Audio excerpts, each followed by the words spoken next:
বিশ্বকাপের আগে দুটি প্রীতি ম্যাচ সামনে রেখে প্রথম অনুশীলন সেশন করেছে আর্জেন্টিনা জাতীয় দল। যুক্তরাষ্ট্রের কানসাস সিটিতে প্রথমবারের মতো পুরো দল নিয়ে অনুশীলনে নামেন কোচ লিওনেল স্কালোনি।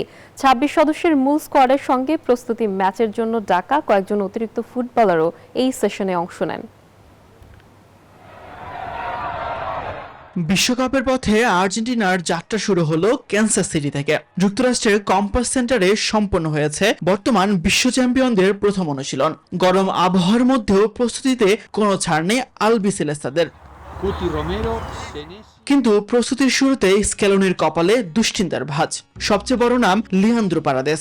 বোকা জুনিয়র্সের হয়ে খেলতে গিয়ে ডান পায়ের হ্যামস্ট্রিং এর চোট পেয়েছেন এই মিডফিল্ডার। যদিও আর্জেন্টাইন মেডিকেল টিমের লক্ষ্য বিশ্বকাপের প্রথম ম্যাচের আগেই তাকে ফিরিয়ে আনা। পুরোপুরি সুস্থ নন গোলরক্ষক এমিলিয়ানো মার্টিনেজ। ইউরোপা লিগে ফাইনালের আগে বাঁ পায়ের আঙুলে চির ধরা পড়লেও ব্যান্ডেজ নিয়ে দলে যোগ দিয়েছেন তিনি। তাছাড়া নিকোপাজের হাঁটুর সমস্যা, ক্রিস্টিয়ান রোমেরোর পুনর্বাসন ও হুলিয়ান আলভারেসের গোড়ালির চোট, সব মিলিয়ে আর্জেন্টিনার শিবিরে সতর্ক অবস্থানে কোচিং স্টাফরা।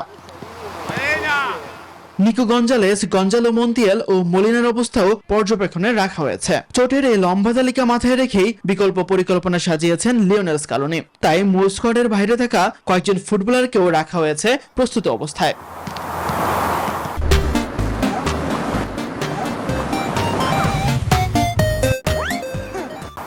৭ জন টেক্সাসে হন্ডুরাস ও ১০ জন আলাবামায় আইসল্যান্ডের বিপক্ষে প্রস্তুতি ম্যাচে মাঠে নামবে আলবিসেলেস্তারা। ১৭ জুন আলজেরিয়ার বিপক্ষে ম্যাচ দিয়ে শুরু হবে লিওনেল মেসিদের বিশ্বকাপ অভিযান।